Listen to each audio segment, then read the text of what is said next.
Well, anytime a doctor calls you in the evening at home, it's not a good sign, because I knew he wasn't inviting me to play golf. And I was really concerned, and he told me, he said, you just need to get out of here. He says, you need to make plans to get out of here right away. So the following day I went and saw him, and he told me what the problems were. He told me that I was probably looking at a triple bypass. I said to myself, well, since I'm here, I might as well have it done, because to me it's life-threatening, because I can always drop dead because of that blockage. It's a wake-up call one can never quite prepare for. But as heart disease continues its menacing rise on Guam, better preparedness is exactly the goal of island doctors, insurance providers, and the healthcare community. The biggest thing that we've been able to do over the last couple of months is implement lab studies in our clinic that allow us to more rapidly and more accurately diagnose heart attack, differentiate chest pain that might be from some non-fatal cause versus something very important, which is a heart attack. New technology, medicines, and techniques, along with ongoing training for healthcare professionals, have improved basic heart care on Guam. But for more complicated heart problems, because of the economics of supply versus demand on our tiny island, regularly providing advanced cardiac capabilities and specialization is simply not viable. Necessity is the mother of invention, or in this case, of innovative alternatives.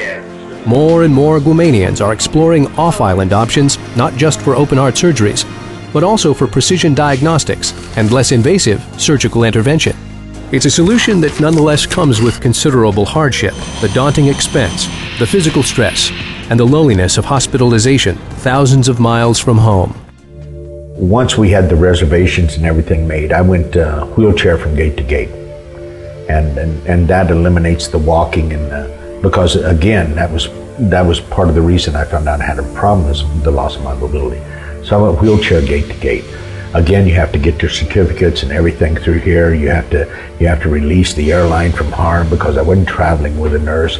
You have to have all the paperwork. The doctor says, yeah, this guy, although he has a problem, he'll be able to go from point A to point B and be able to complete his travel. While commercial airlines can and do handle most medical transports to and from Guam, for special medical emergencies, Aviation Concepts Incorporated is offering up a life-saving solution.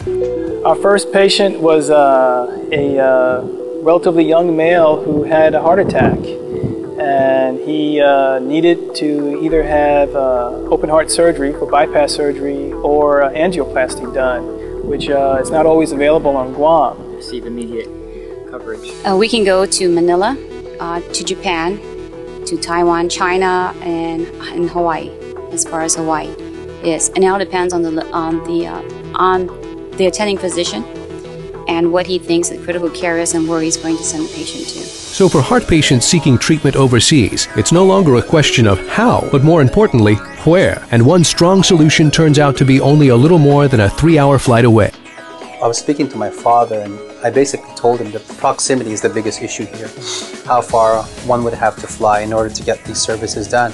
And we couldn't have, the procedure couldn't be done at GMH. So I told my father the best thing to do is go to the Philippines and have the angiogram done there. St. Luke's Medical Center's Heart Institute in the middle of Quezon City is considered the Philippines' leader in diagnosis, treatment, prevention, research, and education of cardiac disease. Today, it is a facility of choice for both doctors and patients from Guam. In fact, the strong running relationship between St. Luke's and island doctors, clinics, and insurance companies has been many years in the making. Most of the patients in Guam have their own insurance, health insurance, and they have several health insurance companies in Guam which have a tie-up with the St. Luke's Medical Center. They will assign these patients to the doctors concerned.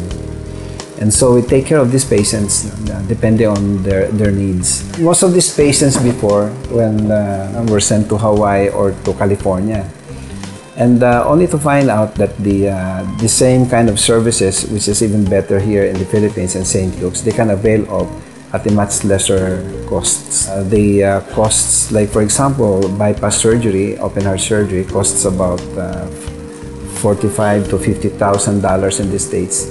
Here, it will cost you maybe about $10,000 only, equivalent. Trust and familiarity and the growing bonds between Guam and Manila translates into measurable confidence in St. Luke's facilities, technology, and staff. Heart patient Fred San Agustin Mendiola explains.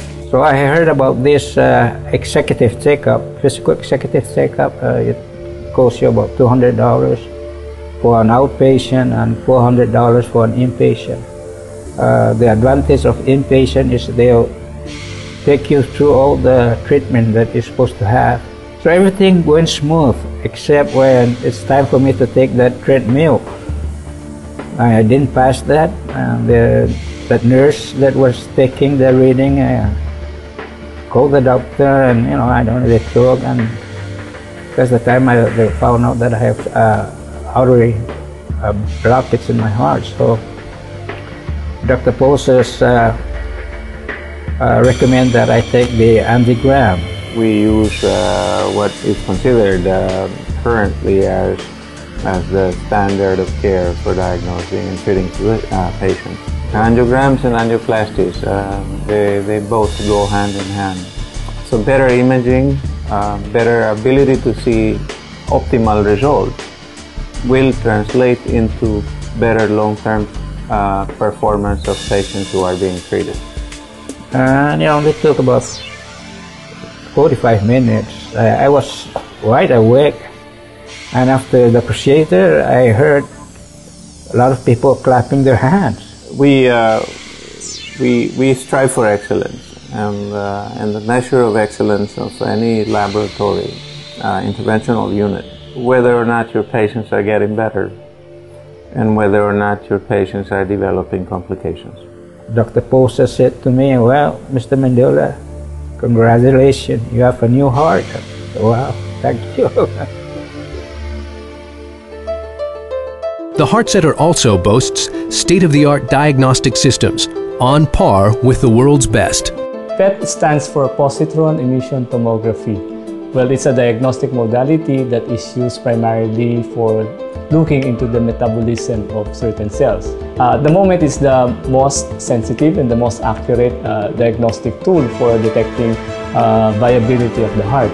And we are proud to say that we are the first in Southeast Asia to have this facility. But when all is said and done, it takes more than just fancy equipment and medical expertise to inspire such confidence, especially when one is away from home. It's also about making the patient feel at ease. On this level, St. Luke's is, well, all heart. A patient who goes to St. Luke's can expect the very best of care because we have at our disposal all the latest equipment that one can offer to patients for a particular disease condition. And of course, the manpower, the people, the doctors are all motivated, they're all well trained. Hence, you can expect the best of care, the comprehensive care. The customer is always right. Take note, I no longer use the term patient. The customer is always right. And the plan really is to have all the floors to be similar to our current fourth floor, wherein there's a concierge service. They're very impressed. In fact, a lot of patients would feel like going to our hospital rather than a hotel. And I felt my experience was the best experience I've had medically after traveling internationally and going to many medical facilities. Hospitalization away from home and family is far from ideal. Yet few are the hospitals that reach beyond high tech to achieve high touch. Home is where the heart is, and that's maybe the most important criterion for winning over patients from Guam. We look beyond simple medical care, but we look into the other needs of cardiac patients. Nonetheless, all patients.